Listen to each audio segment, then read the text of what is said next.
अब आपको लिए चलते हैं झारखंड के पलामू, जहां पर मौजूद हैं प्रधानमंत्री मोदी।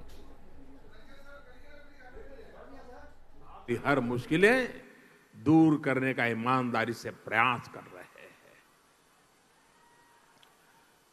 साथियों, आज कुछ लोग इस अवसर को इस रूप में देखेंगे कि आज इतने सालों से लटका हुआ एक काम आगे बढ़ रहा है। ये बात इतनी छोटी नहीं है।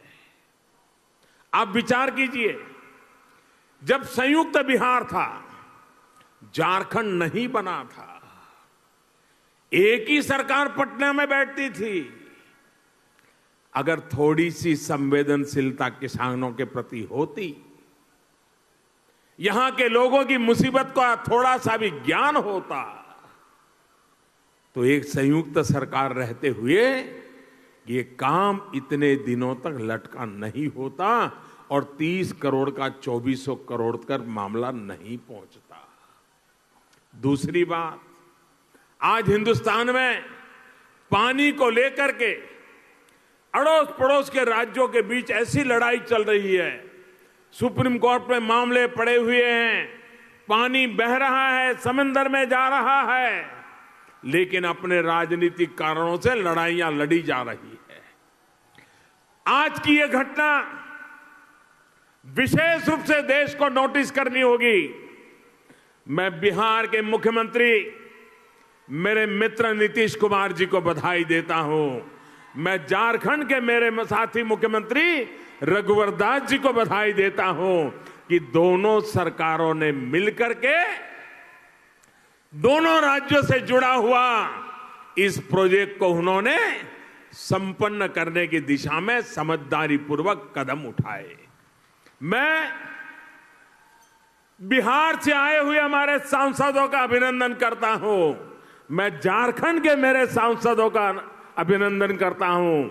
दोनों राज्यों ने सांसदों ने मिलकर के जब भी मेरे पास आए, झारखंड और बिहार के दोनों दिशा के साथ में आए और ये समस्या इस राज्य की उस राज्य की नहीं, हमारे देश के किसानों की है। उनको लाभ मिलना चाहिए मिलजुल करके। और मैं इन सभी एमपीज को बधाई देता हूं, इस एक मुद्दे को लेकर के वो कभी चैन से बैठे नहीं है, चैन से सोए नहीं है। आपके लिए ये दिन रात दौड़ते रहे हैं और मुझे भी दौड़ाते रहे हैं। और इसलिए मैं इन सांसदों का आज विशेष रूप से अभिनंदन करता हूं। और इसलिए आज ये डैम बन रहा है, उसके साथ साथ भारत के फेडरलिज्म को एक नई ताकत देने का काम बिहार और झारखंड दोनों सरकारों ने मिलकर के किया है। ये मेरे लिए विशेष गर्व की बात है, आनंद की बात है। और देश के अन्य राज्यों के लिए भी इसमें से बहुत कुछ सीखने का है। और इसलिए मैं विशेष रूप से सांसदों को, दोनों सरकारों को, दोनों मुख्यमंत्रियों को हृदयपूर्वक बहुत बहुत बधाई देता हूं। साथियों, आज कुछ लोग देश के किसानों को कर्ज माफी के नाम पर बहला रहे हैं, किसानों से झूठ बोल रहे हैं। मुझे पता है कि उन्होंने कभी उत्तर कोयल परियोजना का नाम तक नहीं सुना होगा। उनको तो ये भी पता नहीं चलेगा ये कोयल पंखी का नाम है कि डैम का नाम है कि नदी का नाम है, कुछ पता नहीं होगा। जब उनकी सरकार केंद्र में थी तो ऐसे लोगों ने कभी परवाह ही नहीं की कि देश में जो सिंचाई परियोजनाएं वर्षों से अटकी हैं, अधूरी हैं, उन्हें पूरा किया जाए। आप मुझे बताइए, ये करीब करीब आधी शताब्दी से लटका हुआ प्रोजेक्ट ये समय पर पूरा हुआ होता तो इस क्षेत्र का किसान कभी कर्जदार बना होता क्या? उसको कर्ज लेना पड़ता क्या? वो कर्ज में डूबता क्या? उसको पहले आपने कर्ज करने के लिए मजबूर कर दिया, उसका जीना बिना कर्ज असंभव कर दिया, और अब राजनीति करने के लिए निकल पड़े हैं। अच्छा होता अगर किसानों के थोड़ी सी भी संवेदना होती, ऐसे सारे काम पूरे कर दिए होते, तो मेरा किसान कभी कर्ज के बोझ में डूबा नहीं होता।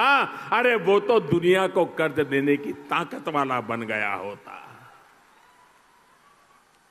भाइयों और बहनों, जब हमारी सरकार आई तो किसान के खेत में पानी पहुंचाने का बीड़ा हमने उठाया।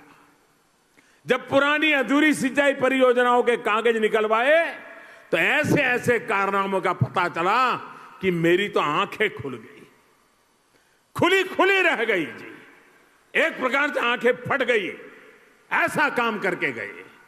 आप कल्पना कर सकते हैं कि सिर्फ उत्तर कोयल परियोजना नहीं, अनेक ऐसी सिंचाई परियोजना थी जहां पर बांध बन गए तो नहर नहीं बनी, नहर बन गई तो बांध का काम अधूरा पड़ा हुआ था, बांध और नहर दोनों बन गए तो उसको जोड़ने का काम नहीं हुआ।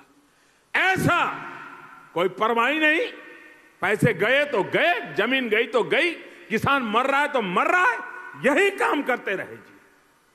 किसानों के साथ, देश की सिंचाई परियोजना के साथ इस तरह का अन्याय किया जा रहा है। मैंने देश भर की ऐसी बड़ी परियोजनाओं की लिस्ट बनवाई, बजट में पैसों का इंतजाम किया और फिर शुरू की प्रधानमंत्री सिंचाई परियोजना। आज इस परियोजना की वजह से देश की उन 99 बड़ी परियोजनाओं को पूरा किया जा रहा है जो 30 40 साल से अटकी पड़ी थी, फाइलें भी खो गई थी। साथियों, आप जानते हैं हम इस पर कितनी राशि खर्च कर रहे हैं? मैं आपको बताता हूं, करीब 90,000 करोड़ रुपया, यानी एक प्रकार से 1 लाख करोड़ रुपया। ये है हमारा काम करने का तरीका। भाइयों और बहनों, अगर मुझे राजनीति करनी होती, अगर मुझे किसानों को वोट बैंक का हिस्सा ही बना के रखना होता तो मेरे लिए तो बहुत सरल था। ये 1 लाख करोड़ रुपए की इतनी सारी योजनाओं के पीछे मेहनत करने की क्या जरूरत थी? दिन रात पूछताछ करने की क्या जरूरत थी? बाबुओं को दौड़ाने की क्या जरूरत थी? सीधा साधा 1 लाख करोड़ रुपया किसानों को कर्ज माफी कर करके बस बांट देता।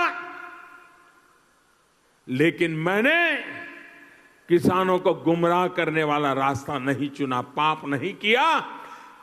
कर्ज माफी तो एक पीढ़ी की हो जाती, 1 साल की हो जाती, लेकिन 1 लाख करोड़ से जो पानी आएगा वो आने वाली सदियों तक लोगों का भला करेगा। किसान की 5-5, 25-25 पीढ़ी का भला करेगा। वो कभी कर्जदार न बने, ये ताकत उसको मिलने का काम हमने किया। हमने वो वोट बैंक की राजनीति नहीं की, हमने मेरे किसान को मजबूत करने का काम किया है। और इसलिए भाइयों बहनों, ये चुनाव जीतने के खेल जो चल रहे हैं, उसी खेल का परिणाम है कि उन्होंने किसान को कर्जदार बना के रखा है। उन्होंने नौजवान को याचक बना के रखा हुआ है। उन्होंने माता बहनों को असुरक्षित बना करके रखा हुआ है। उन्होंने सारी चीजें लोग सरकार के भरोसे जिए, ऐसी व्यवस्था बना करके रखी है। उस व्यवस्था को बदलने के लिए मैं कोशिश कर रहा हूं। देश सरकार से नहीं, देश देशवासियों से चलना चाहिए। देश हम लोगों से नहीं, आपके लिए होना चाहिए। आपकी ताकत के भरोसे चलना चाहिए। इस इरादे से हम काम कर रहे हैं। भाइयों बहनों, सरकार के निरंतर प्रयास का वजह से आज अनेक योजनाएं पूरी हो चुकी है। और मैं ज्यादातर देख रहा हूं बहुत से प्रोजेक्ट आखिरी चरण में पहुंच गए हैं। और आखिरी चरण में है। इसी बात को लेकर के ये पहले की सरकारों जो किसानों को वोट बैंक समझने वाले हो और हमारी सरकार किसानों को अन्नदाता समझती है, इसका सीधा सीधा फर्क है। आपको ये फर्क ये टीवी के एयर कंडीशन रूम में बैठे हुए लोगों से कभी पता नहीं चलेगा, अखबार की सुर्खियों में नहीं पता चलेगा। और इसलिए भाइयों बहनों, देश के उज्जवल भविष्य के लिए किसान को ताकतवर बनाना, इस राग पर चलना है। और हमने सिर्फ और सिर्फ अपने कर्म और अपने कर्तव्य, किसानों की सेवा करना, देश की सेवा करना, यह हमारा धर्म मान करके काम कर रहे हैं। साथियों, हमारी सरकार खेती और किसान को सशक्त करने के लिए एक नई सोच के साथ आगे बढ़ रही है। हमारा प्रयास बीज से बाजार तक नई व्यवस्थाएं खड़ी करके किसान को मजबूत करने का है। भाई और बहनों, देश की तमाम सरकारों ने आजादी के बाद से ही अपनी समझ और क्षमताओं के हिसाब से काम किया। किसी ने नाम पर ध्यान दिया तो किसी ने काम पर ध्यान दिया। आज यहां प्रधानमंत्री आवास योजना के तहत 25,000 लोगों को नए घर मिले हैं। और इसलिए मैं आपको एक उदाहरण इस योजना का भी देना चाहता हूं। साथियों, 4.5 वर्ष पहले जब भारतीय जनता पार्टी की सरकार को आप सभी ने अवसर दिया था, तो हमने देश के गरीबों से, बेघरों से एक वायदा किया था। वायदा ये कि 2022 तक देश का गांव हो या शहर हो, हर देशवासी के सिर पर पक्की छत देने का प्रयास किया जाएगा। इस कोशिश में हमारी सरकार ने प्रधानमंत्री आवास योजना शुरू की। शहरों के लिए अलग, गांवों के लिए अलग।